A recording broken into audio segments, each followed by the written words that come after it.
Welcome to my channel. क्या हो अगर आप एक दिन जा रहे हो प्लेन में अपना सफ़र तय करने के लिए कहीं, और तभी हो जाए प्लेन हाईजैक, तो उड़ जाएंगे ना आपके दिमाग के तोते।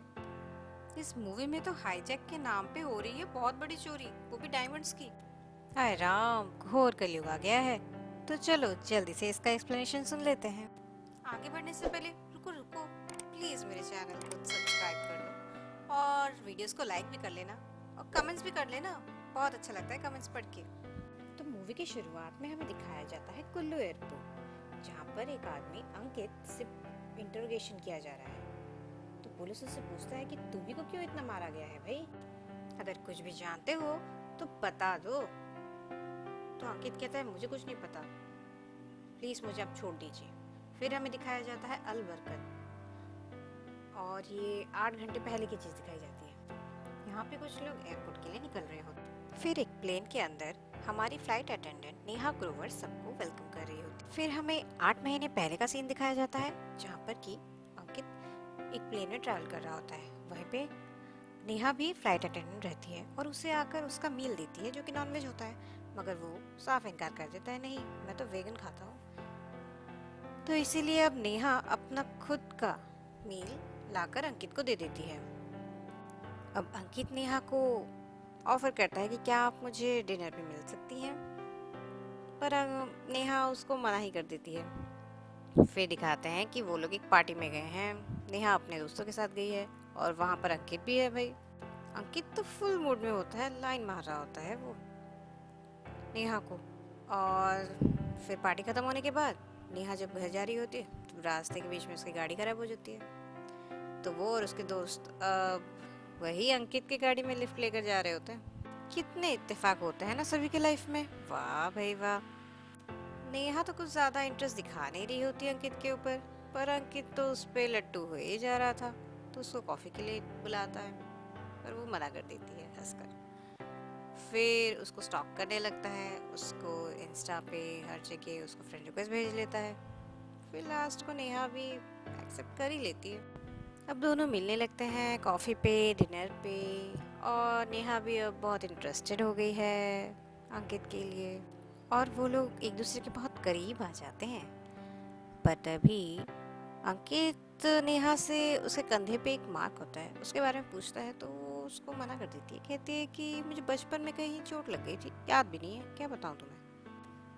फिर प्रेजेंट डे का सीन दिखाया जाता है, वहाँ पर नेहा प्लेन के अंदर है और वो सारे पैसेंजर्स को ट्रीट कर रही है, उन्हें पूछ रही है उन्हें क्या चाहिए क्या नहीं चाहिए। एक पैसेंजर उठकर जाता है दूसरी वाली एयर होस्टेस के पास और उसे गर्म पानी मांगने लगता है, क्योंकि उसको कब्जी हो गई। फिर हम देखते हैं कि इसी प्लेन में अंकित भी जा रहा है, और फिर हमें थोड़े दिन पहले का सीन दिखाते हैं, जहाँ पे कि नेहा अंकित से कहती है कि वो प्रेग्नेंट हो गई है। ये सुनकर तो अंकित बहुत ही खुश नजर आता है, वो उसको प्रपोज कर लेता है, शादी के लिए मना भी लेता है नेहा को। अब नेहा और अंकित एक रेस्टोरेंट पे वाइन पी रहे थे, पर तभी अंकित को कॉल आता है बाहर से, कुछ गुंडे उसको बाहर बुला रहे होते हैं। नेहा थोड़ा डर सी जाती है, क्योंकि वो लोग अंकित के साथ बदतमीजी कर रहे थे। इसीलिए नेहा जाकर अंकित से पूछने लगती है कि आखिर बात क्या है, वो लोग ऐसे कैसे मिसबिहेव कर सकते हैं उसके साथ। तो अंकित उसे बताता है कि मैंने 2 साल पहले एक बिजनेस शुरू किया था, और उसमें 20 करोड़ के डायमंड्स मिसप्लेस हो गए थे, तो अभी ये लोग मेरे पीछे पड़ गए हैं, पर मेरे पास इतने पैसे हैं ही नहीं उन्हें चुकता करने के लिए। फिर वो नेहा से कहता है कि तुम्हें इसमें इतना टेंशन लेने की कोई ज़रूरत नहीं है, मैं इनका पैसा वापस कर दूंगा। नेहा कहती है कैसे करोगे इतने पैसे वापस। तो अंकित कहता है मुझे चोरी करनी पड़ेगी शायद। तो कहते तुम चोर बनने वाले हो। फिर उसे याद आता है और वो उसको बताती है कि ये जो साइड में मार्क है वो मुझे कैसे मिला तुम्हें पता है, मेरे पापा अंडरवर्ल्ड का पैसा हैंडल करते थे, पर एक दिन उनसे भी कुछ पैसे मिसप्लेस हो गए थे, और इस वजह से उन गुंडों ने मेरे पापा पे गोली मार दी। मेरे पापा तो चले गए और मुझे भी गोली मार दी थी उन्होंने, इसी वजह से मैं इन सारे झमेलों से हमेशा दूर रहना चाहती थी, और अब तो मेरा बच्चा भी होने वाला है और फिर से मैं ऐसे झमेलों में नहीं पड़ना चाहती हूँ। अब प्रेजेंट डे पे अंकित के फ़ोन पे एक मैसेज आता है, एक डायमंड केस को ओपन करने का कोड, जो होता है 483, जिसको अंकित इशारे से नेहा को बता देता है। अब थोड़े दिन पहले की कहानी दिखाते हैं। अलबरकत में होम मिनिस्टर डायमंड्स की डीलिंग कर रहे थे किसी आदमी के साथ। वो जो डायमंड्स है ना, वो एक फ़ोन केस में जाने वाले थे, वो भी एक बहुत ही प्रॉपर बॉक्स के अंदर, जिसका कि एक कोड था जो सिर्फ 2 लोगों को ही पता होना था, जो उसे लेने वाला है और जो उसे रिसीव करने वाला है। और उसमें एक सिम कार्ड भी था, जिससे कि अगर भी उस बॉक्स को किसी ने मिसप्लेस किया या खोलने की कोशिश की तो डायरेक्ट कॉल लग जाने वाला था। तो इतनी सेफ्टी को देख के मिनिस्टर मान जाते हैं और अपने एक आदमी भगत को लगा देते हैं कि वो जाने वाला है डायमंड्स को लाने के लिए। और इसमें अंकित भी शामिल होता है, वो भी उनकी डिलीवरी में हेल्प करने वाला था डायमंड्स की। अंकित भगत के साथ मिलकर एक प्लान बनाता है। उसे कहता है कि जब तुम्हें कोड पता चलेगा तो प्लेन में तुम मुझे वो कोड बता देना मैसेज करके। तो भगत कहता है कि उससे तुम्हें क्या फ़ायदा, तुम तो जैसे ही टच करोगे उस फ़ोन को तो तुम्हें वाले इंसान को पता चल जाएगा, क्योंकि उसके पास पहुंच जाएगा मैसेज। तो वो कहता है जब प्लेन 3000 फीट ऊपर होगी तो कौन सा मैसेज पहुंचेगा, जब सिग्नल ही नहीं होगा वहाँ तो। और इस तरीके से हम अच्छे से चोरी कर पाएंगे वो डायमंड्स की। अब नेहा आकर अंकित को बताती है प्लेन में कि अरे तुम्हारे कोरियन मैन ने तो बोर्ड ही नहीं किया है प्लेन। इसका मतलब यही था कि कोरियर मैन लास्ट मिनट में चेंज कर दिया गया है। अंकित आकर ये बात नेहा को बता देता है और उसे कहता है कि जो भी कोरियर मैन होगा ना, वो कुछ नहीं खाएगा प्लेन का, ना ही कुछ पिएगा, तो तुम प्लीज़ उसको जल्दी फाइंड आउट कर लो। अब नेहा को वो आदमी मिल भी जाता है और नेहा अंकित को इशारे से बता देती है। तो अंकित उसे कहता है कि तुम उसको कैसे भी करके 2 मिनट के लिए बाथरूम भेज दो, मैं उसका बस बैग चेक करना चाहता हूँ। वैसे ही करती है नेहा, वो आदमी के ऊपर खाना गिरा देती है जानबूझकर। वो आदमी जैसे ही बाथरूम जाने के लिए निकलता है, वहाँ से आतंकवादी आ जाते हैं कहीं से। 3 लोग मुखौटा पहनकर बंदूकें दिखाकर सबको डराने लगते हैं और पूछने लगते हैं कि फ्लाइट मार्शल कौन है इसके अंदर, जल्दी बताओ। वो लोग फ्लाइट मार्शल से बंदूक छीन लेते हैं, क्योंकि उनके पास बंदूक कैरी करने का ऑर्डर रहता है, और उनके हाथ बांधकर उन्हें दूसरी ओर ले जाते हैं। वहाँ पे एक पैसेंजर उठ के झगड़ा भी करता है, मगर उसको मार पीट कर वो लोग फिर से बैठा देते हैं। अब लोग डर के मारे कोई भी झगड़ा करने के लिए राजी नहीं है उसे देखकर। ये हाईजैकर्स ऑर्डर करते हैं पायलट्स को कि अब प्लेन कुल्लू में जाके ही लैंड होगा, और डिमांड करते हैं कि जेल से आदिल मीर, जो कि टेररिस्ट है, उसको छोड़ दिया जाए। अंकित प्रिटेंड करता है कि उसको अस्थमा है और वो रिक्वेस्ट करता है हाईजैकर से कि प्लीज़ मुझे मेरा इनहेलर लेने के लिए बिजनेस क्लास में जाने दीजिए, जहाँ पर वो ये रखे हैं ना, वहीं जाना है उसको। तो वो लोग उसको मना तो करते नहीं हैं। तो अब वो जाता है, वो सोचता है कि इसी बहाने मैं हीरो को चुरा लूँगा। बट हीरे चोरी करने से पहले ही एक हाईजैकर उसे पकड़ लेता है। उसे पता चल जाता है कि ये झूठ बोल रहा है, क्योंकि अगर इनहेलर ही ढूंढना था तो इतना समय थोड़ा ना लगेगा किसी को। और वो उसको बहुत मारता है, पूरा धुलाई करता है उसके। जब गवर्नमेंट ऑफिशियल्स कांटेक्ट करते हैं हाईजैकर्स को, तो हाईजैकर्स जाकर कॉकपिट के पास चले जाते हैं बात करने के लिए उनसे टेलीफोन में। अब यही मौका देखकर अंकित फिर से चला जाता है, सोचता है कि फिर से मैं चला जाता हूँ उस कंपार्टमेंट में डायमंड्स को चुराने, और वो डायमंड्स को निकाल भी लेता है ब्रीफकेस से और अपने बैग में भी रख लेता है। पर तभी उसको एक हाईजैकर फिर से देख लेता है और उसको तो वो डायमंड्स भी दिख जाते हैं। अब क्या था, वो अंकित को शूट करने ही वाला होता है, मगर तभी अंकित भी उसके ऊपर भारी पड़ता है और दोनों में बहुत झगड़ा होने लगता है। अब दूसरे हाईजैकर्स भी आ जाते हैं ये झगड़ा देखकर, और सब मिलकर अंकित की कुटाई करने लगते हैं और उसको लेकर वॉशरूम में लॉक कर देते हैं। तभी एक आदमी जिसका नाम सुधांशु रॉय है, जो कि कह रहा था कि वो फ्लाइट मार्शल है, वो गन उठा लेता है, जो कि झगड़े के समय गिर गया था, हाईजैकर के झगड़े के समय, और वो गन से वो हाईजैकर्स को शूट कर लेता है। और ऐसा तो लगता ही है कि सारे हाईजैकर्स मर गए हैं और पैसेंजर्स को सेफली इवैक्यूएट कर दिया जाता है प्लेन से। अब हाईजैकर्स ने अंकित के बॉडी पे एक बॉम्ब लगा दिया था, तो बॉम्ब स्क्वाड आ जाती है उसको डिफ्यूज करने के लिए। पर बॉम्ब तो भाई नकली निकलता है। और और सबसे बड़ी बात कि डेड बॉडीज तो कोई है ही नहीं प्लेन में, और सुधांशु भी मिसिंग है। तो इससे यही पता चल जाता है कि ये सब पता नहीं वो क्या रहा था आखिर। अब हम एक बैक स्टोरी में देखते हैं कि एक दिन वही गुंडे जो कि अंकित के पीछे पड़े थे पैसों के लिए, वो अंकित को देख लेते हैं मॉल में और उसके पीछे भागते रहते हैं।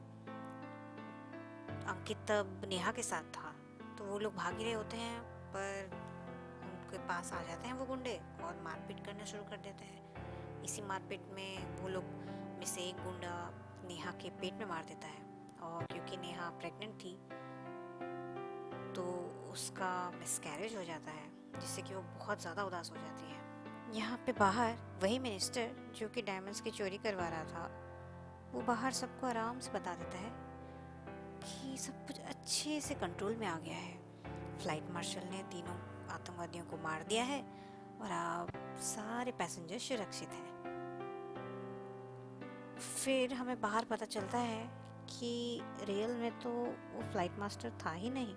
रियल वाला फ्लाइट मास्टर तो भानु यादव था, जो कि पूरे फ्लाइट में अनकॉन्शियस हो गया था, और सुधांशु तो कोई और ही था। अब रॉ ऑफिसर परवेश शेख आ जाते हैं अपनी टीम के साथ ये मैटर को इन्वेस्टिगेट करने के लिए, और सारे पैसेंजर्स को वो इंटरोगेशन के लिए रख देते हैं। कहते हैं कि पहले हम आप सबसे पूछताछ करेंगे, फिर आप सबको छोड़ देंगे।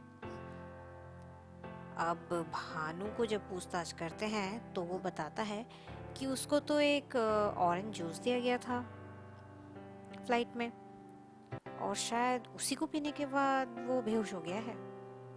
अब अंकित तो खुश होता है कि अच्छा हुआ मैंने तो चुरा ही लिए थे हीरे, वो तो मेरे बैग में सेफ हैं। पर जब वो उन डायमंड्स को देता है ना मिनिस्टर के आदमी को, तब तो वो उसे पता चलता है कि वो डायमंड्स फेक हैं। बेचारे अंकित ने इतनी मार भी खाई और डायमंड्स भी हाथ नहीं लगे उसके। अब अंकित तो बहुत सुपर डुपर गुस्से में था। वो नेहा को बाथरूम में बुलाता है और उसके ऊपर गुस्से की बारिश करने लगता है। नेहा कहती है कि ऐसा गुस्सा मत करो, सब ठीक हो जाएगा, हम फिर से शुरुआत करेंगे, सब ठीक हो जाएगा। पर अंकित की तो सच्चाई बाहर ही निकल जाती है मुंह से कि अरे मैं तुझसे कोई प्यार नहीं करता था, वो तो मैंने तुझे इसीलिए पटाया था ताकि मैं हीरे चुरा सकूं, वरना तुझको मैं क्यों पूछूंगी। अब हम एक बैक स्टोरी में देखते हैं कि नेहा जब हॉस्पिटल में थी तब अंकित उसे वहाँ अकेला छोड़कर कहीं चला जा रहा है। तो नेहा उसका पीछा करती है और देखती है कि वो उन गुंडों के पास ही गया है और वहाँ पे हंस के उनसे पूछ रहा है कि तुम्हें इतना नेहा को मारने की क्या जरूरत थी। तो वो कहते हैं आपको तो फायदा ही हो गया ना, आपको अब शादी नहीं करनी पड़ेगी उस लड़की से। उसके बाद नेहा फिर उसका पीछा करती है तो देखती है कि वो एक लड़की के पास जाकर वहाँ गुलछर्रे उड़ा रहा है। ये सब देखकर नेहा तो बहुत उदास हो जाती है और तभी वो ठान लेती है कि वो अंकित से बदला जरूर लेके रहेगी। इसीलिए वो अंकित को जो उस चोरी में हाथ बटाने के लिए हाँ भी कर देती है, क्योंकि उसका प्लान यही था कि वो सुधांशु और कुछ लोगों के साथ मिलकर प्लेन हाईजैकिंग का नकली प्लान बनाएगी और वहाँ पर असली हीरे खुद चुरा लेगी। तो प्लान के मुताबिक 3 लोग जीनू, निक्की और आवाज फ्लाइट बोर्ड तो करेंगे पैसेंजर्स की तरह, मगर बाद में वो लोग मास्क पहनकर हाईजैकर्स बन जाएंगे और गफर बनाने में मदद करेंगे आर्टिफिशियल गन्स। नेहा भानु के ड्रिंक को मिलाकर उसे बेहोश कर देगी और सुधांशु प्रिटेंड करेगा कि वही है असली फ्लाइट मार्शल। अब सुधांशु ही डायमंड्स को भी रिप्लेस कर देगा नकली डायमंड्स का केस रखकर, और वो ये भी प्रिटेंड करेगा कि हाईजैकर्स को उसने फुल्ली मार दिया है, मगर सच में उसमें कोई गोली नहीं होगी और ये सब सिर्फ एक प्लान ही होगा। और जब सब पैसेंजर्स भाग रहे होंगे ना बाहर निकलने के लिए, तो वही हाईजैकर्स फिर से वापस अपना ड्रेस पहनकर अपने मास्क निकाल कर उन्हीं पैसेंजर्स के साथ मिलकर निकल आएंगे बाहर। और ये प्लान पूरी तरीके से सक्सेसफुल भी हो जाता है। अब नेहा एक अननोन नंबर से कॉल करती है सान्याल को और उन्हें प्रेशर देती है कि आप परवेज को ऑर्डर करें कि वो इन्वेस्टिगेशन को स्टॉप कर दे और कवर कर दे इस मैटर को, वरना मैं आपकी सच्चाई तो सबके सामने ले आऊंगी कि आप इस प्लेन में डायमंड्स का स्मगलिंग कर रहे थे। तो बेचारा मिनिस्टर डर के केस को क्लोज करवाने को बोलता है और मीडिया में भी बताया जाता है कि ये एक हाईजैकिंग ही था और भानु तो नेशनल हीरो है भाई, क्योंकि उसने हाईजैकर्स को मार दिया। अब नेहा एक टेक्स्ट मैसेज को फॉरवर्ड कर देती है मिनिस्टर के फ़ोन पे, जिसमें दिखता है कि अंकित ने रिसीव किया था वो कोड नंबर ब्रेकफास्ट का उसके फ़ोन पे। इससे तो पता ही चल जाता है कि अंकित भी डायमंड्स की चोरी करने वाला था। तो सान्याल बहुत बुरी तरीके से अंकित की कुटाई करता है। अब नेहा आती है अंकित से मिलने हॉस्पिटल, जहाँ पे उसके इंजरीज पे काम चल रहा है, बेचारा ठीक हो रहा है धीरे धीरे, और उसको आकर वो सारी सच्चाई बता देती है कि भाई ये मैं तुमसे रिवेंज ले रही थी, समझे।